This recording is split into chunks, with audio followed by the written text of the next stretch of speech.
Mapagpalang umaga po sa bawat isa po sa atin. Ang Diyos po natin ay napakabuti na muli po siya ay nagbigay po ng pagkakataon sa atin ngayong umaga pang makapanalangin at makapag-aral ng salita ng Diyos. Kasabay nito ang ating mga pagpupuri. Ako nga po si Pastora Beth Cruzado ng Tigwidor of Faith Church sa pamamahala po ng ating Pastora Rebecca Quijada.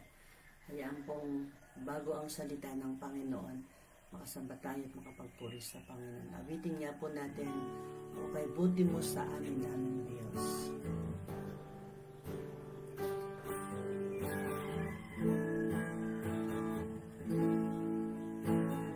Buti niyo sa amin aming Diyos, o kay buti niyo sa amin aming Diyos.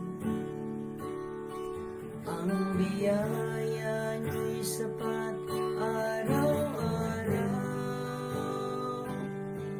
o kay buti niyo sa amin, o kay buti niyo sa amin, o kay buti niyo sa amin aming Diyos.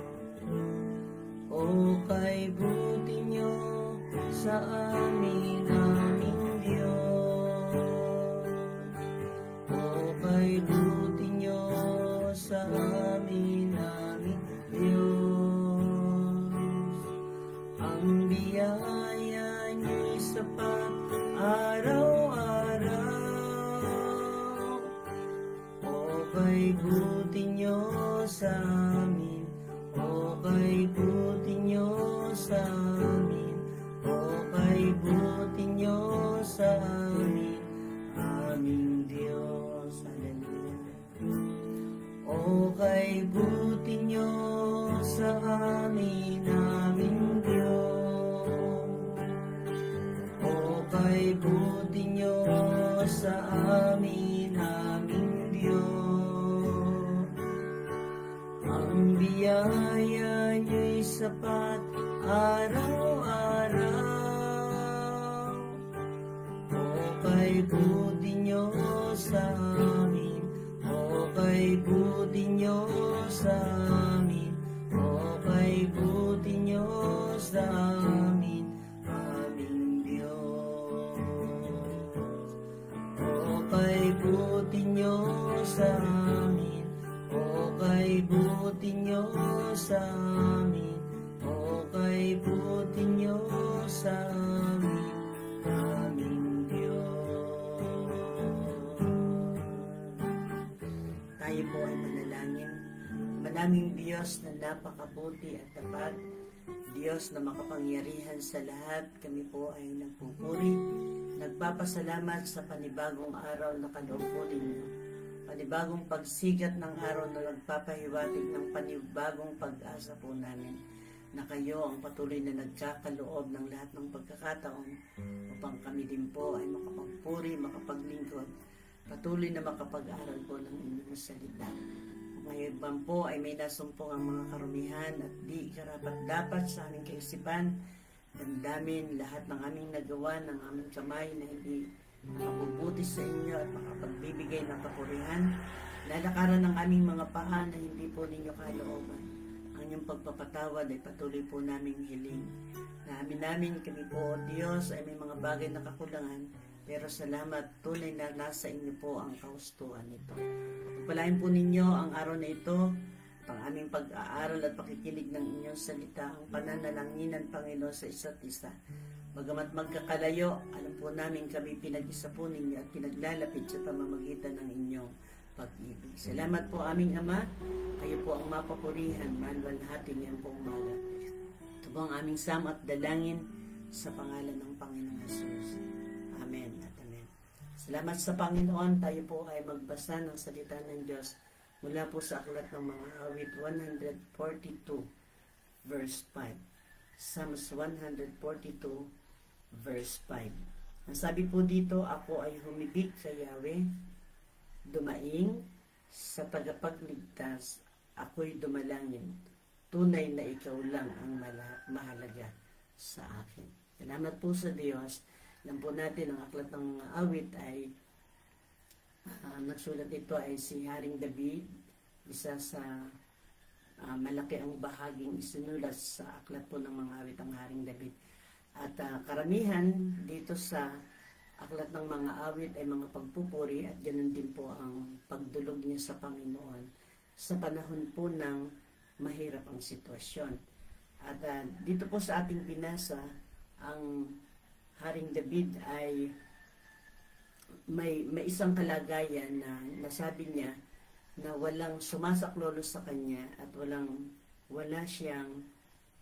sino man na sa kanya ay tumutulong. Pero isang mabuting bagay ang ginawa ni Haring David sa kanyang patuloy na pakikipagbaka sa kanyang buhay bilang lingkod ng Panginoon. Yung nasa verse 5, ako ay humibig kay Yahweh, dumain. At isa ito sa maganda sa buhay ng isang tao sa panahon na mahirap ang kanyang kalalagayan, walang ibang solusyon o wala siyang ginagawang paraan kundi ang humibig sa Panginoon. At kung ating babasahin sa unahan ng mga talata sa kapitulo 182, may pakikipagbaka dito si Haring David na nabanggit niya sa verse 1, O Yahweh, ako ay humingi ng tulong, ako'y maghihintay sa inyong pagtugon. Sa ating mga pananalangin, pagdulog, paglapit sa Panginoon, isa sa magandang maging ugali ng humihingi sa Panginoon o dumadalangin sa Diyos ay may kakayanan siyang maghintay sa tugon ng Panginoon. Maraming pagkakataon kahit sa banal na kasulatan, tiyak po ang pangako ng Panginoon, tutugon siya. Sinasabi ng banal na kasulatan na humingi kayo at kayo bibigyan, hanapin niyo ang Panginoon at siya'y masusumpong at kahit kailan hindi mapapapulanan yun ng Diyos ang kanyang mga salita. At may mga pagkakataon po sa ating buhay, bagamat alam na natin na tutugon ng Panginoon, isa ang problema, hindi natin kayang maghintay. Sino sa aklat ng banal na kasulatan, nung pinangakuan na ng Panginoon tiyak na pagpapala at tugon sa kanyang panalangin at humakbang sa kanyang sarili at hindi sila nakapag-intay ng panahon ng Panginoon. Di po ba sila Sara na sinabihan ng Panginoon na talagang bibigyan sila ng supling. Kaya lang, gumawa sila, yung asawa niya, gumawa sila ng ibang paraan at hindi naging maganda po ang tugon o yung resulta ng kanilang maling paghakbang dahil sa hindi siya nakapag-intay sa tugon ng Panginoon. Pero tiyak, mapapansin natin kahit po nagkamali yung mga anak ng Diyos na yun, ang mga lingkod ng Panginoon, tinayuan ng Diyos ang kanyang tungkulin na siya'y tutugon sa kanyang mga pangako. At doon nagkakaproblema sa mga dumadaing o dumudulog sa Panginoon, pagkatapos dumulog at manalangin. Problema nila may mga pagkakataong problema natin yung paghihintay sa tugon ng Panginoon. At dito si David nabanggit niya, O Yahweh, ako'y humingi ng tulong at ako'y maghihintay ng iyong pagtugon. Sa anumang bahagi o anumang sitwasyon, anumang po ang ating mga kahilingang pananalangin, dinudulog sa Panginoon, napakahalaga po yung paghihintay. Kasi kapag hindi po tayo naghintay, maaring tayo talagang panghinaan ng loob at ang maging huling desisyon natin is iwanan natin yung kapamaraanan ng Panginoon. At darating din talaga yung tamang panahon na ang Diyos po ay tutugon. Ay itinuturo ng Biblia at maging si Haring David ay pwede po nating gawing halimbawa at hamon sa buhay natin. Sa bandang huli, makikita natin sa kanyang paghihintay kaya ay tumugon ang Panginoon. Yan mang tiyak ang pasabi ng salita ng Diyos na siya tutugon sa ating mga panalangin. Tandaan po natin sa panahon tayo lumalapit sa Diyos, sa pamamagitan ng ating pananampalataya at pagdaing, pagdulog sa Panginoon, tutugunin tayo ng Panginoon sapagkat naranasan na natin siya maraming beses nang tumugon sa atin. Di po ba mga kapatid, ang isang nakalulungkot o nakakalungkot po sa atin bilang mananampalataya, nakaranas na tayong minsan dumulog sa Panginoon. At talagang tumugon ang Panginoon. Pero may mga pagkakataong pag hindi tayo tinutugon ng Panginoon, parang tayo pinapanghinaan ng loob. At sa panghina ng loob po natin, pati pananampalataya natin naapektuhan at nababanggit natin parang ang Diyos ay hindi mabuti. Pero ang Panginoon talaga, siya'y mabuti at tumutugon siya sa ating mga panalangin. Ano po ba ang sitwasyon ni Haring David sa panahon at bakit siya dumulog, humingi ng tulong sa Panginoon at nabanggit niya na tiyak tutugon or maghihintay siya ng tugon? Sabi dito sa verse 2, ang aking dinalay lahat kong hinaing at ang sabi ko'y pawang suliranin. Pasin po natin si Haring David ay alam natin may kakayanan, meron talaga ng pananampalataya. Pero siya bilang lingkod ng Diyos, nabanggit niya, ang dala ko sa inyo, harapan Panginoon, puro o lahat halos ay suliranin. Yun nga po ang maganda eh. Kaya may mga pagkakataon din po naman, nilulog ng Diyos na tayo may mga suliranin. Bakit po? Sapagkat sa pamamagitan ng mga suliranin na nakikita natin hindi natin kaya, doon tayo nagkakaroon ng lubusan o masidhing pagnanais na lumapit sa Panginoon. At yun din naman po ay gusto ng Panginoon, yun tayo laging lumapit sa Kanya. Pero tandaan po natin mga kapatid, mas mabuti may suliranin man o wala, may dusa man o wala, ay makuha po natin, ang lapitan natin lagi ay ang Panginoon. Bakit po? Sapagkat siya dapat pagtiwalaan, hindi lamang sa panahon din po na may mga suliranin. Napakaganda sa mga anak ng Diyos na kahit walang suliranin ay nakukuhang lumapit sa Panginoon. Nakukuhang ang Diyos ay purihin. Kasi sa ating pong pagdulog, sa ating pong paglapit sa Panginoon, sa ating pananalangin, alam po natin na hindi lamang sa lahat ay yung paghingi. Makuha natin sa panahon ng ating pagdulog sa Diyos o paglapit sa Diyos ay hindi lang yung hihingi tayo, kundi makuha natin sambahin ng Panginoon kahit mahirap po yung ating mga pinagdaraanan.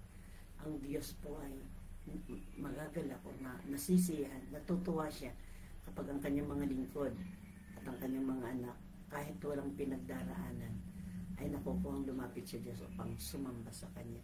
At si David ay ganun ang kanyang, alam natin ito isang katangian ni David na siya'y mapagsamba o laging sumasamba. Marami niyang mga awit sa Panginoon. May mga panahong ang pagdulog niya sa Diyos ay puro pagpupuri at pagsamba sa ating Diyos na buhay. Kaya naman, sa bandang huli ng kanyang mga pagdaing sa Panginoon, nakikita niya ang tagumpay. Nakikita niya yung tugon at kapamaraanan ng Panginoon. Sa verse 2, sa verse 3, ang sabi nang ako ay halos wala ng pag-asa. Ang dapat kong gaway, malalaman nila. Sa landas na aking pinagdaraanan, may handang patibong ang aking kaaway. Inasahan na ng Haring David na sa kanyang paglalakbay, sa kanyang pakikipagbaka bilang hari, ay talagang laging nakahanda ang patibong ng kaaway. At sa atin din po, mga lingkod ng Panginoon, mga anak ng Diyos, sa ating buhay, pagiging Kristiyano, humahantong po tayo dun sa katulad ni Haring David na nabanggit niya nang ako ay halos wala ng pag-asa.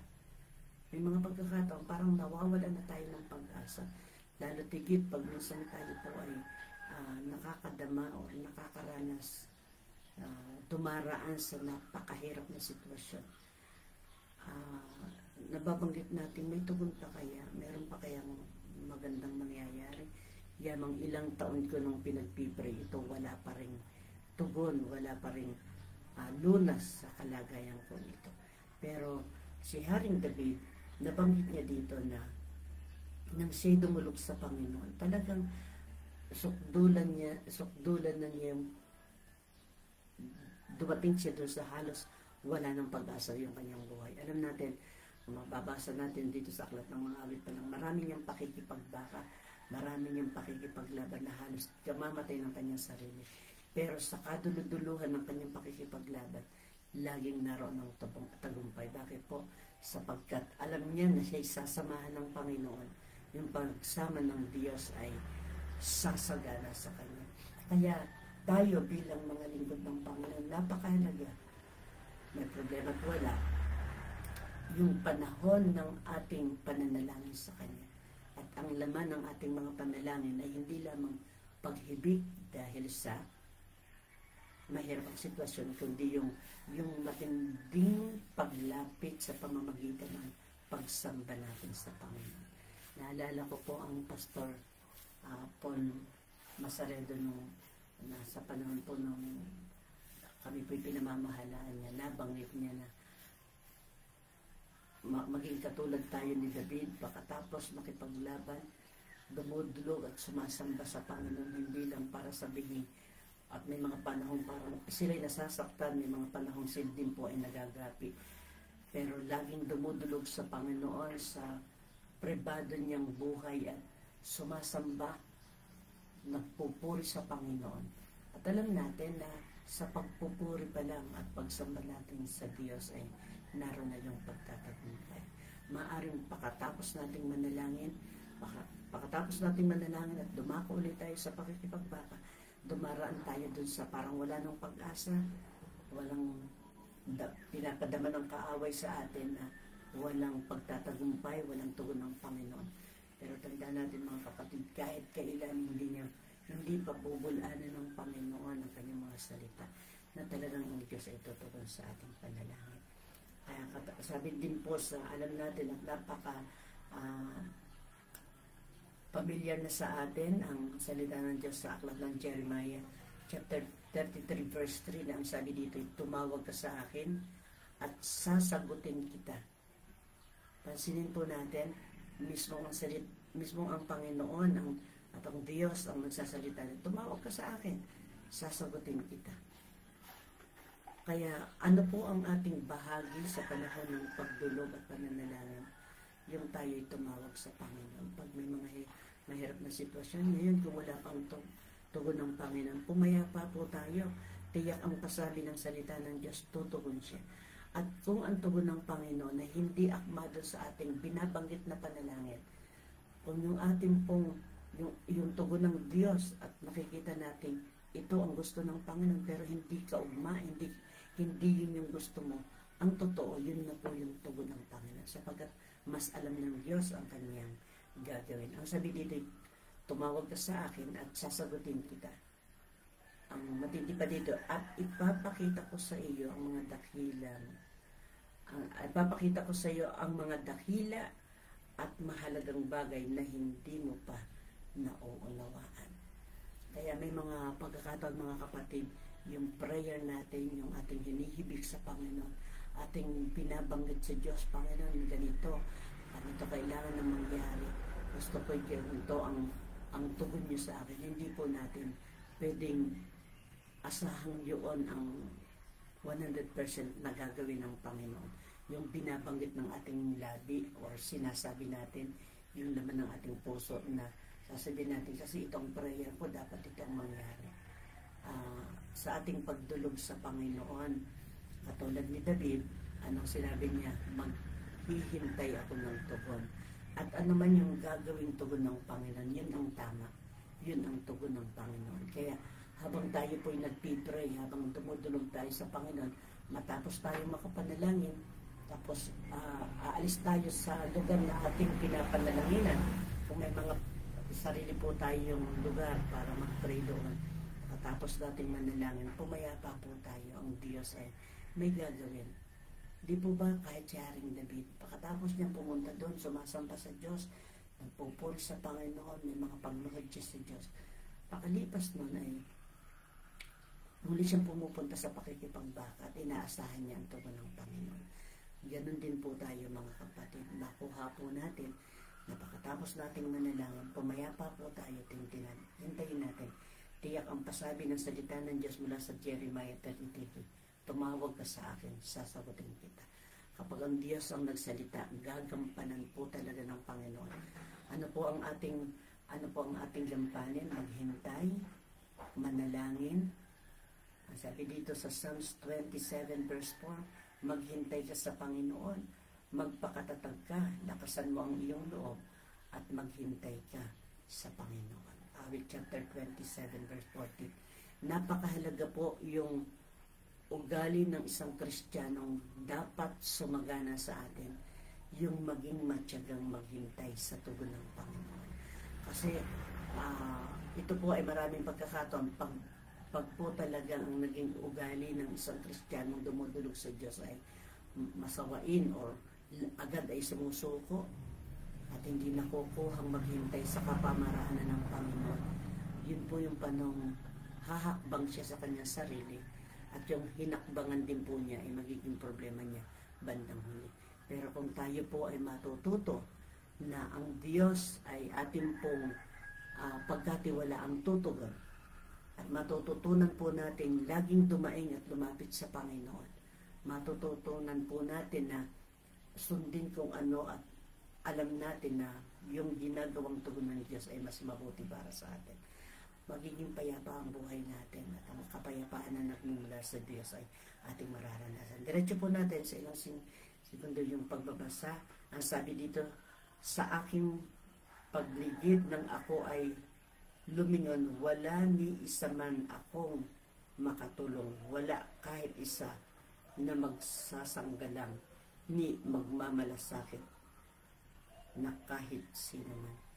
Kaya pansinin mo yung pag tayo po'y nag-iisa na, kailangan natin ng tulong, wala tayong masulingan. At sabi ni David dito, ni isa walang sumaklolo sa akin, wala akong maasahan, walang nagmamalasakit sa akin. At may mga pagkakataon tayo mga kapatid, dumarating sa ganitong puntos na parang walang nagmamalasakit, parang hindi nila naiintindihan yung aking kalagayan. Puro ang sabi nila kaya mo yan, pero sa iyong sarili ay dama mo na hindi mo na kaya. Sa ganong sitwasyon, wala na tayong dapat ibang gawin. Kung hindi maasahan ang nasa paligid natin, hindi maasahan ang sino man, ni ang mga nakikita natin pwedeng sumaklolo sa atin. Ang Biblia ay nagtuturong talagang kailangan lumapit tayo sa Panginoon.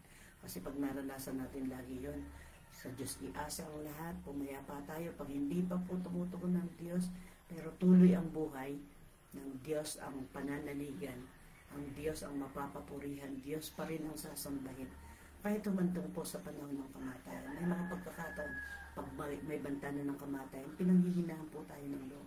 Pero tandaan natin, yun na yung huling panahon na dapat natin lalo tayo magsumitsik sa Diyos. Ano man po yung kahihinatnan ng ating sitwasyon, ay kumapit tayong lubos sa Panginoon. Sa may mga sakit at karamdaman, talaga pong kung mayroon pong isang nakakaaliw, pag may mga sakit po tayo na may banta ng kamatayan, kapit sa Panginoon, talagang ihandog ng lubusan ang buhay sa Panginoon. Ang Diyos po ay tumutugon. At kung ang tugon ng Panginoon sa atin, sa prayer natin na kagalingan, na hindi natin talaga nakikita, kumagaling po yung ating mga sakit, at ang maging tugon na ay katapusan ng buhay at kamatayan, yun po ang pinakamagandang tugon ng Diyos sa atin. Bakit po? Ang kamatayan ng mga kanyang mga banal ay kagalakan po ng Panginoon.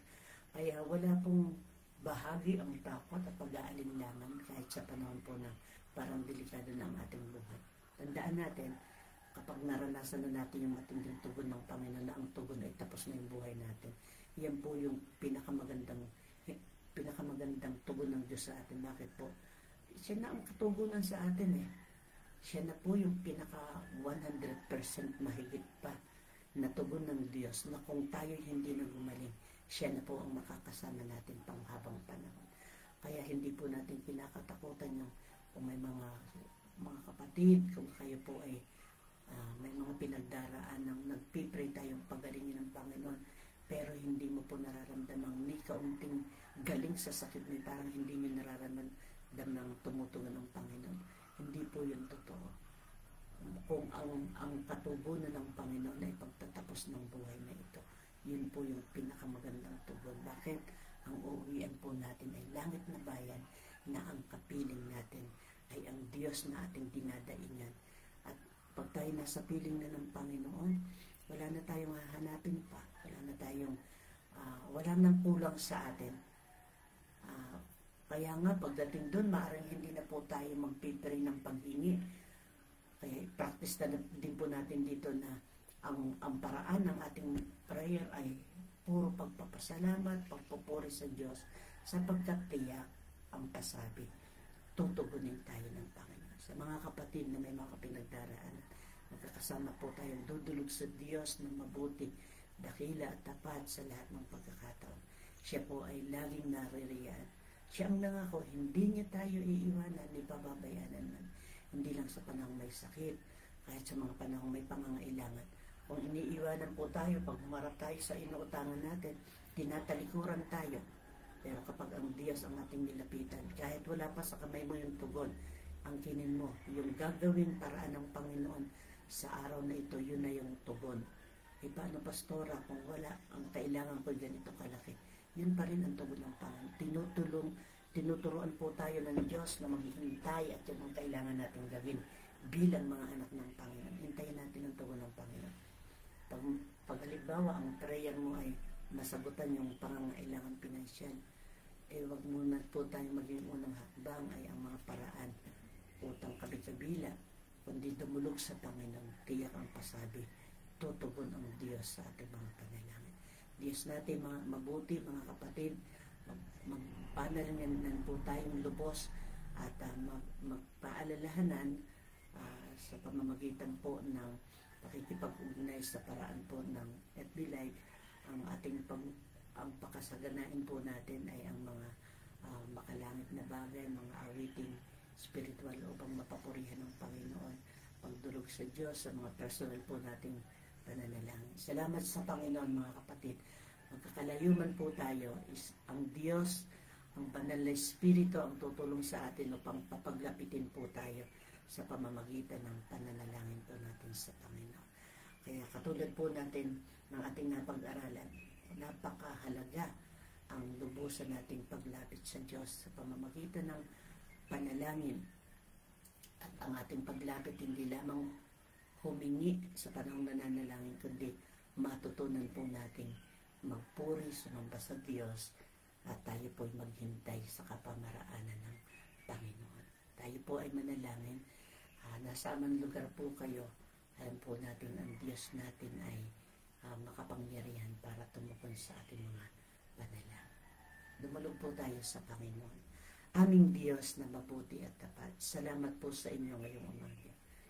Tulungan po ninyo kami katulad ni Haring David na sa panahong walang maaasahan, walang sumasaklolo, walang nagmamalasakit, ang ginawa niya ay dumulog siya at humibig sa inyo. Sa bandang huli ng mga talatang aming nabasa, ang katugunan ay kanyang naranasan. Sa panahong wala po kaming masulingan, ang maging pangunahing solusyon po namin ay kayo at patuloy naming asahan ang inyong tugon sa pamamaraan po ninyo sa aming mga buhay. Pagpalain po ninyo ang mga kapatid na nasa iba't ibang lugar. Kita po ninyo ang bawat isa, anuman po ang pinagdaraanan na sitwasyon. Tulungan kaming lahat na matutong sa inyo po ay lumapit, na may pasasalamat at pagtitiwala at may ugaling naghihintay po sa inyong katugunan at kapamaraanan. Pagpalain po ninyo, Panginoon, ang bawat isa sa amin, mga lingkod po ninyo, mga manggagawa, maging po ang mga kapatiran sa buong mundo, sa mga nakikinig, Panginoon, sa FB Live na ito, patuloy na maging kapakinabangan po sa aming lahat sa bahaging espiritual na pangangailangan po namin.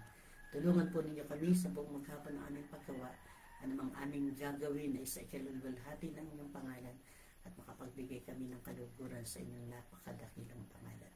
Ingatan po ninyo ang bawat isa at ilayo po ninyo kami sa mga gawaing masama ng sanlibutan ito. Patuloy na magawa namin ay sa ikalulugod ng inyong napakadakilang pangalan.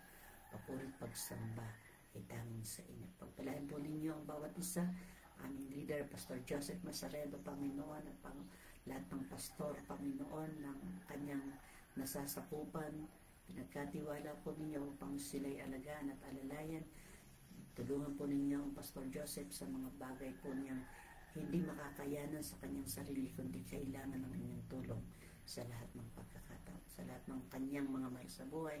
Kayo din po ang patuloy na magpala. Papuri pagsamba, itangin sa inyo aming Ama. Ito pong aming panalangin sa pangalan ng Panginoong Jesus. Amen. Salamat po sa Diyos. Pagpalain po tayo ng Panginoon sa buong araw na ito.